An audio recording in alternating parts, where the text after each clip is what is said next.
Dry white wine to clean the saucepan.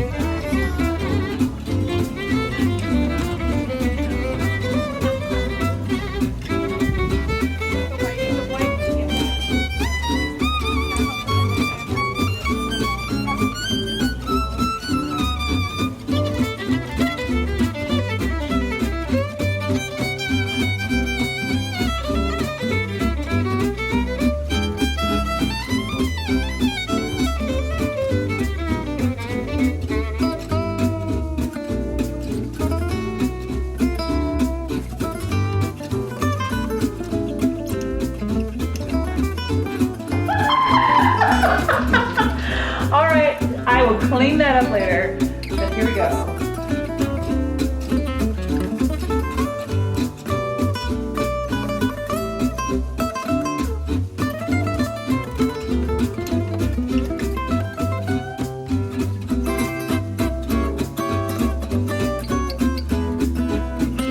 Add those few extra layers of flavor. There's a butteriness about it, there's a nuttiness from the fennel, and to me it's kind of like candy.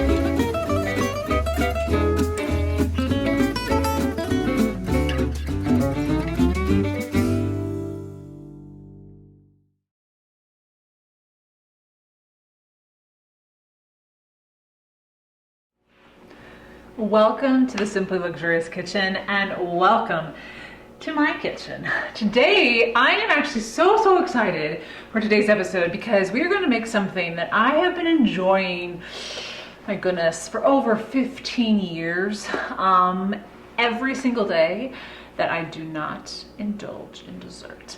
Now, I usually would buy these, but I went to Paris this past spring, as many of you may know and remember, and I went to a chocolatier shop on Rue Claire, and their truffles were praline chocolate truffles.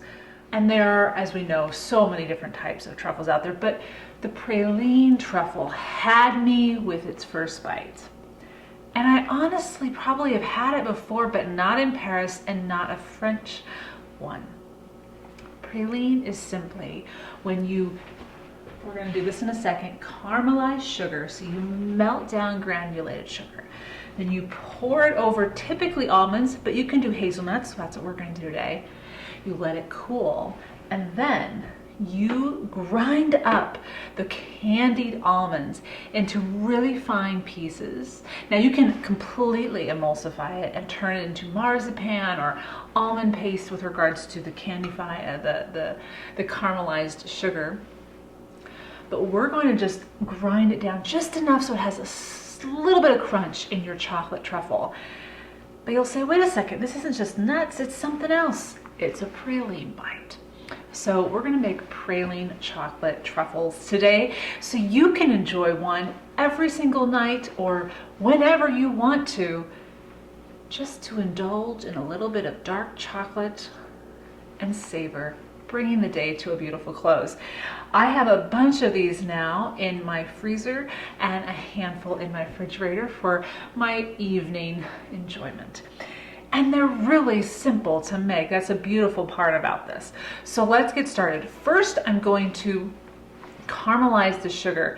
And all you do is literally melt the sugar until it turns an amber brown liquid. Then you're done. But before we start doing that, we want to prepare our nuts. So as I mentioned, typically praline is almonds. And you absolutely can do almonds. In fact, some of the truffles I have in my freezer right now have almond praline. But I do like hazelnuts.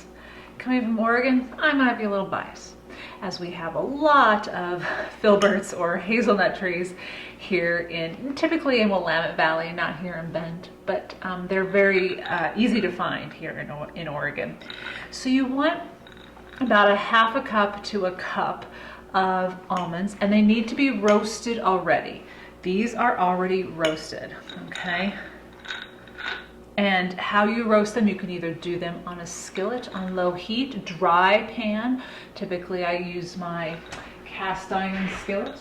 And you just need to be present and you just scoot them around for about 7 to 10 minutes and then they'll be toasted. Or you can do in the oven for 300 degrees and for about 10 minutes as well.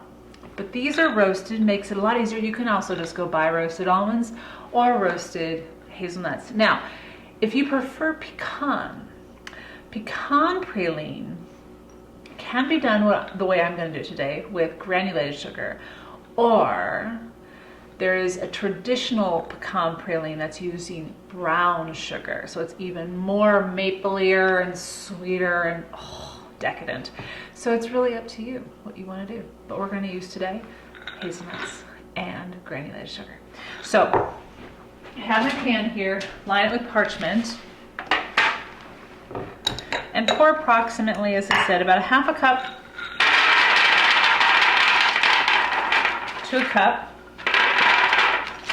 Okay, and I usually do a lot more and then I'll just save any extra because we only need a total of a half a cup for our truffles today. Once it's ground up and whatnot, we only need a half a cup. So if you do make more, it's okay. Just save it for later. It stores wonderfully in the pantry or the epicery.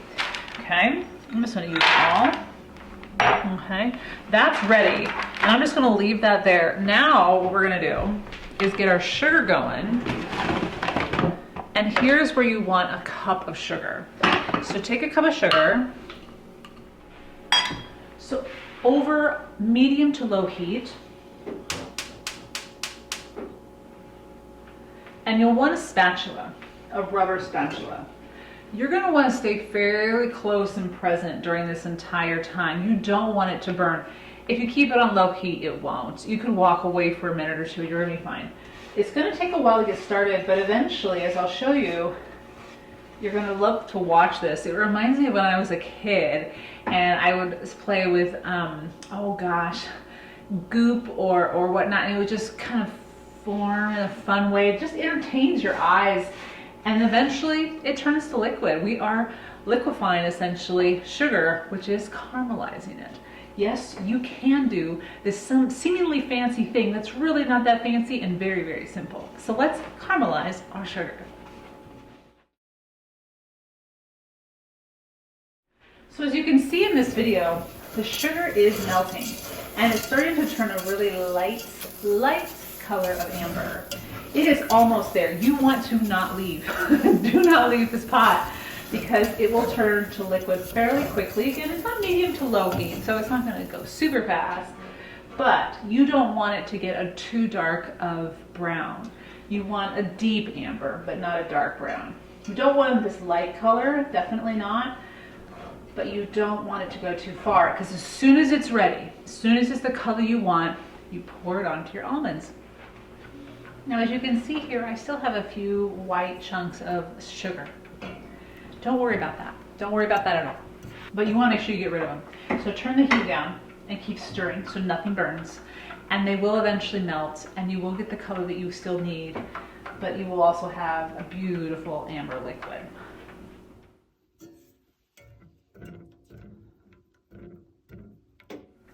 Okay, we are just about ready to pour. Everything's ready here. I can easily get to it. Just make sure it's all one layer and they're fairly close together so that all right, I am ready to pour some caramelized sugar. I remember the first time I learned what caramelized sugar was, and I said to myself, that's it? I can do that. And of course, it takes patience, but you can do this. It's so simple. So the pan's gonna be hot, so make sure you have your hot pan. Oh, it's just such a beautiful color, and just as lightly across as much as you can, because you don't want anything to have too big of gulps, because you want to be able to have every hazelnut in this case covered or touching or kissed with the caramelized sugar. Yes. Oh yeah. I probably didn't need a full cup, but then I would just, because it's gonna melt, it's gonna cool really fast. So any hazelnut that is not in the goodness Give it a home. See, I found a spot for you. All right. Beautiful, beautiful. Now all you have to do is set this aside and let it cool. It'll cool probably about 15 minutes. It cools very fast.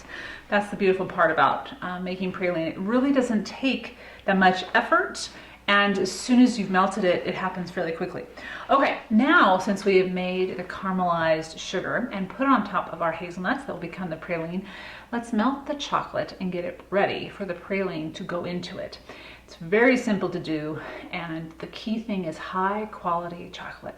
Let's get into it. So the next thing I want to do is prepare my chocolate. I am going to melt or temper my chocolate with heavy cream and the flavoring that I want in my praline. So this is where you can put honey, and all it is a tablespoon. So you might want to put honey in there. I've done it before. Just add a little bit more sweetness. You might want to add a liqueur. So if you have a favorite fruit liqueur, add a tablespoon of that. Or you can add, as I'm going to add, Cognac. I just like that kind of a little bit more savory taste. And I have done all different types, but today we're going to add this just to mix it up a bit. But it's just 1 tablespoon. You're going to put 2/3 a cup of whole cream into a small saucepan with the tablespoon of liqueur or honey, whatever your flavoring is, or nothing at all. If you don't have any of that or don't want any of that, you don't have to use it. We're going to put that here.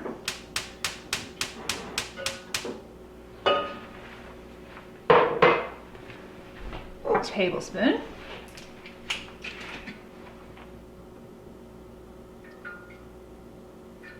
There we go, beautiful. Since we're making a French truffle, I might as well use French liqueur and Cognac. While we're waiting for the cream to boil, we need to chop up our chocolate and put it into a mixing bowl. Could be a tin mixing bowl, could be a ceramic mixing bowl, but something that can withstand heat.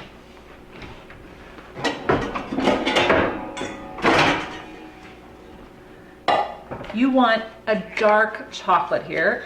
Again, that's to help make it a little healthier, but also truly chocolate. And dark chocolate is 70% cacao or higher.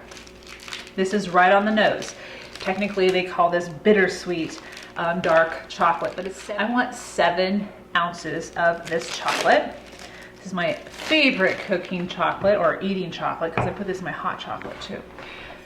From San Francisco, Sheriff and Burger. You can usually get these in your grocery store. If not, you can buy it online very inexpensively.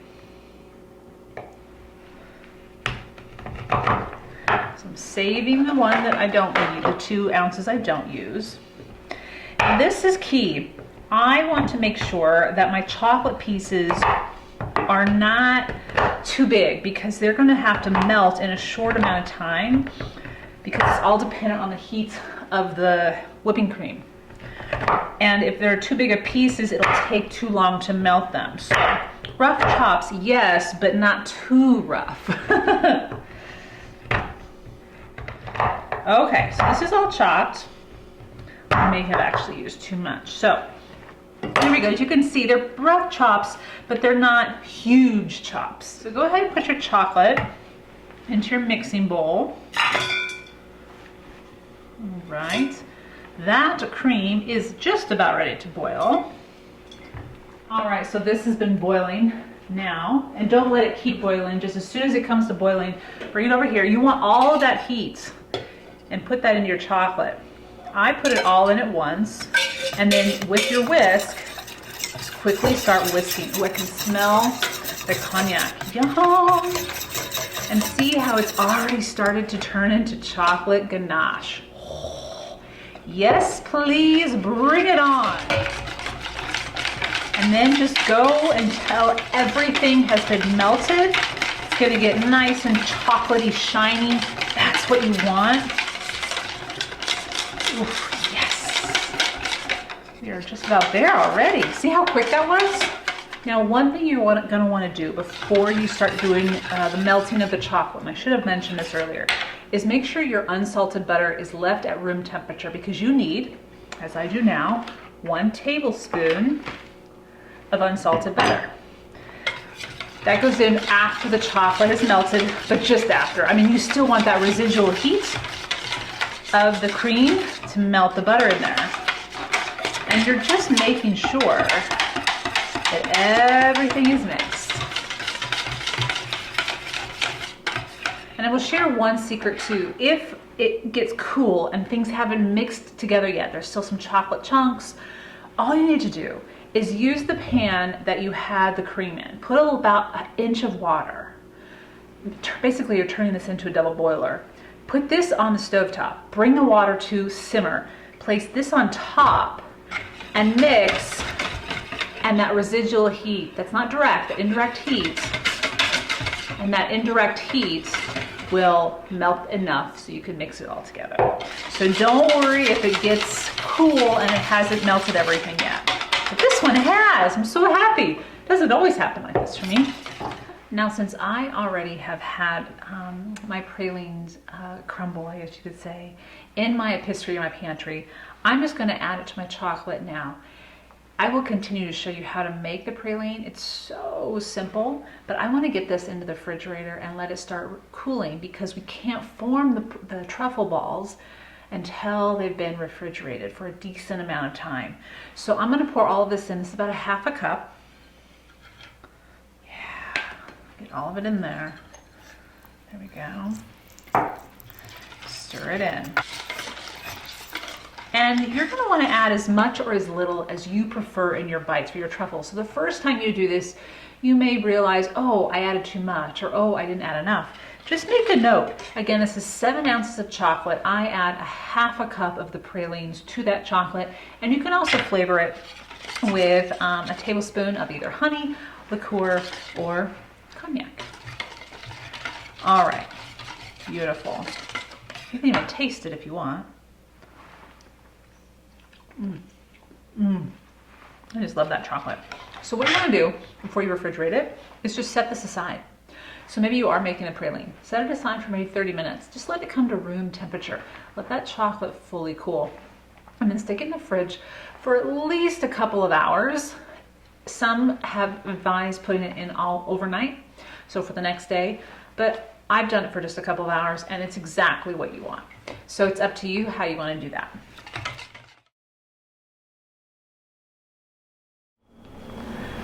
All right, our hazelnuts with that sugar, caramelized sugar, is cool enough. Yeah, you can touch it. Sometimes if I'm making this in the wintertime, I will put this outside and it'll cool down even faster. But these are done. What you want to do now is get your food processor out. You could also put it into a Ziploc bag and use the soft side of a mallet, or maybe a paper towel on top of it, or a towel, and just pound it out and get really fine pieces. But you do want such fine pieces that it's almost just like little pieces of crystal inside, almost like you're biting into, oh gosh, a Comté cheese that's super aged, like 3 or 4 years aged, and they have the crystallized pieces inside. Oh, that's what you want. So now what you do, break it up. I love that sound. Big rough pieces. This one doesn't have to be any certain size because the food processor will do all the work for you. Ooh. Sugar is flying in a totally different form. And all those extra nuts in there.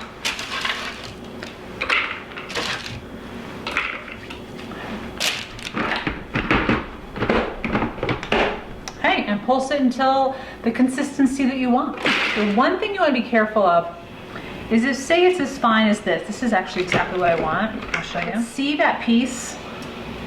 But everything else is pretty fine. Don't go too much further and just take those big pieces out. Otherwise, you're not going to know that you have almonds in there. So I'm going to stop it there. And I'm going to put it in my container after I've taken out big pieces, and then I'll take those big pieces and I will pulse those again, so they're not going to be wasted and I still will have them, but I don't want to make it so it's so tiny that it doesn't have a bit of a crunch when I bite into the truffle. Okay. Yum. My tea's heating up because we're about to enjoy a truffle. I like having this in the pantry. I use it for a couple of different recipes, and so just having this ready to go, and it's so easy to make on your own. And when you do just do a big batch, yeah. I put these in the Oregon hazelnut chocolate chip cookies. I'll post that recipe on the show notes so you can find it. I made that, gosh, did I make that late last year or earlier this year? Oh, so I've just taken out the batch that I made a couple hours ago that has been refrigerated for just 2 hours. And as you can see, it's hard and it's exactly what we want, so we can formulate it into balls. Norman has joined me here. He's like, I know I can't have chocolate, Mom, but man, those look good. I know they are, buddy, but I promise I'll give you treats. All right, so speaking of the treats, as I've mentioned at the top of this episode, and I've shared many times in my first book especially, but also throughout the blog, is whenever I don't have dessert, in the evenings, I have a cup of tea and I have a dark chocolate truffle. Now my tea has changed. I now enjoy Tisane or an herbal tea, so decaffeinated tea, with my dark chocolate, but I continue to do this, and I genuinely love punctuating the end of my day this way. It is a ritual that calms me down, that settles me, but also kind of gives me a reward, not for making it through the day, because I love my days, but sometimes we do have tough days, and when we know that's at the end, that makes it a little bit more doable. And if it's a great day, how nice would it be to end a day that's already been great with a little bit of dark chocolate and sipping something warm and just cozy. So I've learned a few things from making this recipe quite a few times. You can hear the caramelized sugar on our hazelnuts that we were just doing is still snapping and crackling as it cools. I love that sound. It sounds like ice breaking is what it sounds like. So you want an ice cream scoop, a small one, and this one's almost too big. I would actually prefer a little smaller, but you want one that has the scoop in it. Otherwise, it's so hard to get them out, especially if you want symmetrically round truffles. Then what you can do, you could, after you've rolled it up, and we'll do it here in a second, you have some options. You can just let it be as it is, perfectly done. Or you can roll it in dark cocoa powder. So what you would put in hot cocoa, things like that. This is dark chocolate. Or, and I started to do this one more often as of late, those praline crumbles that you put into the truffle, I like to reserve about a tablespoon or two and roll the truffle in it. Not only does it tell someone that there's nuts in it, but it also tells you that this is a praline truffle. And it just adds a little extra different texture because it's going to be still nutty inside, but this is just, it's not in the chocolate, it's just something extra. But that's up to you. Then you just refrigerate them. So let's make some of these. Oh yeah, it's definitely hard enough. And you do want it hard, even though it might be difficult to get it out. Depends on how big you want these. These can be pretty big. And of course, it's not going to be perfect when you get it out of the scoop, but then you just roll it in your hand. So that one, press it all together. There it goes. Woo! And you really do keep going until it gets round. It will get round. Trust the palms. Norman's like, what are you doing with that chocolate ball? Oh, nope, he's out. Well, that's not bad. It's a little bit gonky. And we're gonna do that one in cocoa. And it also makes it easier to handle once you get in the cocoa. Here. Dust off any extra. There we go.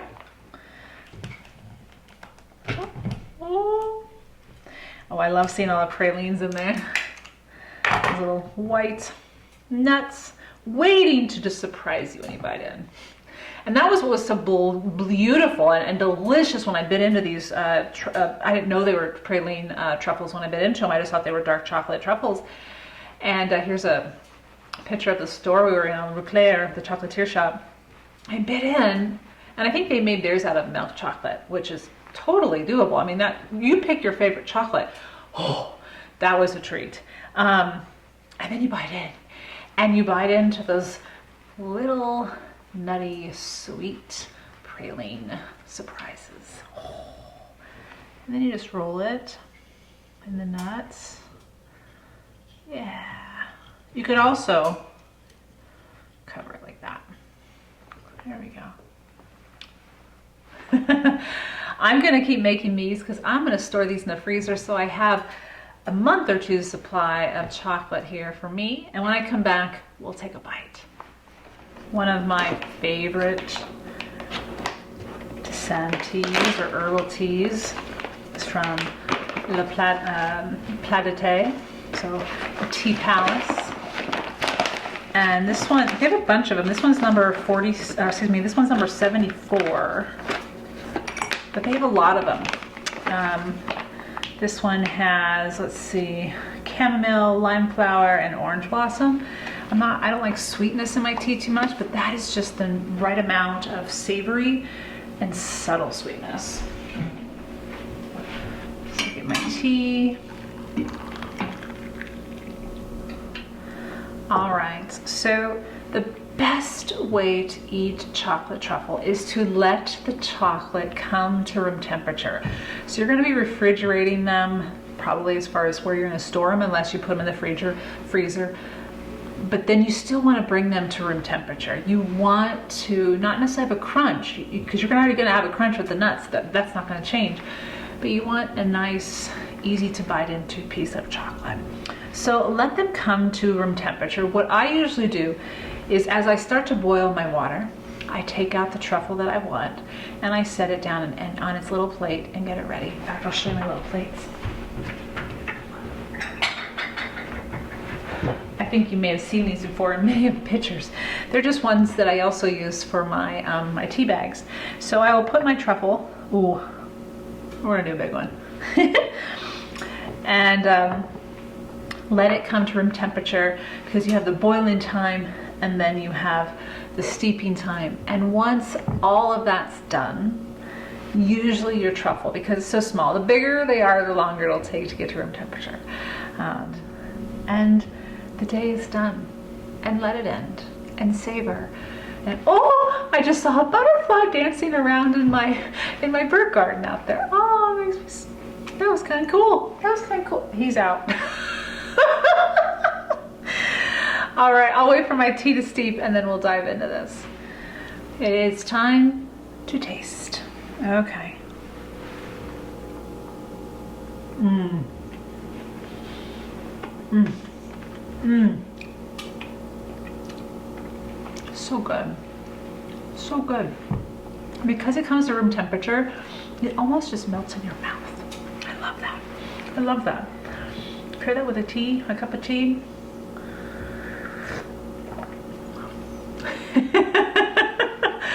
I am a very happy human.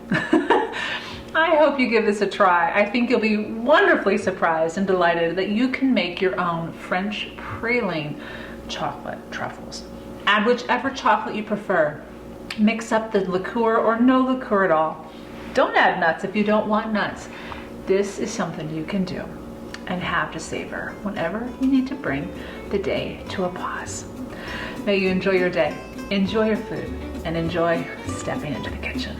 Bonne journée.